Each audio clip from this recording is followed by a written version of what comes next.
బయ్యారి సారీస్ మే 8వ తారీఖున ఓపెనింగ్ జరగబోతుంది. ఎవరైతే షాపింగ్ చేస్తారో 3000 అండ్ అబౌవ్ ఫస్ట్ 200 కస్టమర్స్ కి సారీ రూపాయికే ఇచ్చేస్తున్నారు. తమిళనాడు రాజకీయ యవనికపై ఒక ఉత్కంఠభరితమైన డ్రామా నడుస్తోందని కూడా మనం చూడొచ్చు.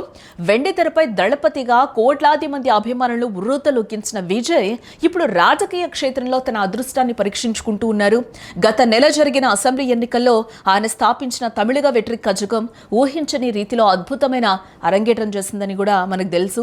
మొత్తం 234 స్థానాలున్న తమిళనాడు అసెంబ్లీలో మెజారిటీ మార్క్ 118 కాగా విజయ్ పార్టీ ఒంటరిగానే 108 స్థానాలను కైవసం చేసుకుని అతిపెద్ద లార్జెస్ట్ పార్టీగా కూడా అవతరించడం జరిగింది.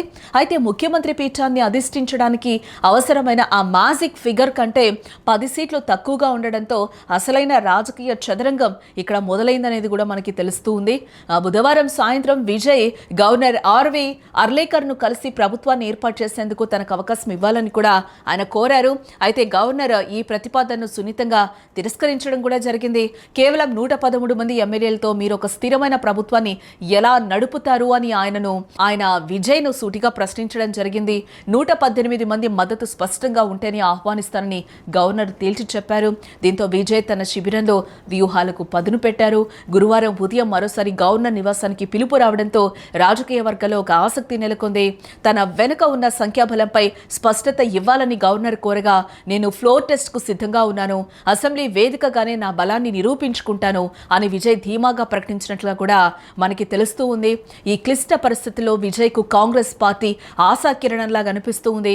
అయితే కాంగ్రెస్ కు ఒక కఠినమైన షరతు పెట్టింది. ముఖ్యమైన బీజేపీతో టీవీకి ఇలాంటి సంబంధం ఉండకూడదు అనే షరతుపైనే తాము మద్దతిస్తామని కూడా కాంగ్రెస్ ఇక్కడ క్లియర్ గా చెప్పేసింది. కాంగ్రెస్ తో పాటు కమ్యూనిస్టు పార్టీలు విదుతళై చిరుతగల్ కచ్చి వీసీకే పట్టాలి మక్కల్ కచ్చి వంటి పార్టీలను కలుపుకుంటే విజయ్ బలం 123కు చేరుతుంది. అయితే ఇక్కడే ఒక చిక్కు కూడా ఉంది. విజయ్ 2 చోట్ల పోటీ చేసి గెలిచినందున తన తిరుచి ఈస్ట్ సీటుకు రాజీనామా చేయాల్సి ఉంటుంది. అప్పుడు ఈ సంఖ్య 122కు తగ్గుతుంది. అయినా కూడా ఇది మెజారిటీ కంటే ఎక్కువే. బట్ ప్రస్తుతం డిఎంకే కూటమిలో ఉన్న వీసీకే, బీజేపీ మిత్రపక్షంగా ఉన్న పీఎంకేలు తమ పాత బంధాలను తెంచుకొని విజయ్ వెనక నడుస్తారా అనేది కూడా ఇప్పుడు పెద్ద ప్రశ్నగా కనిపిస్తూ ఉంది.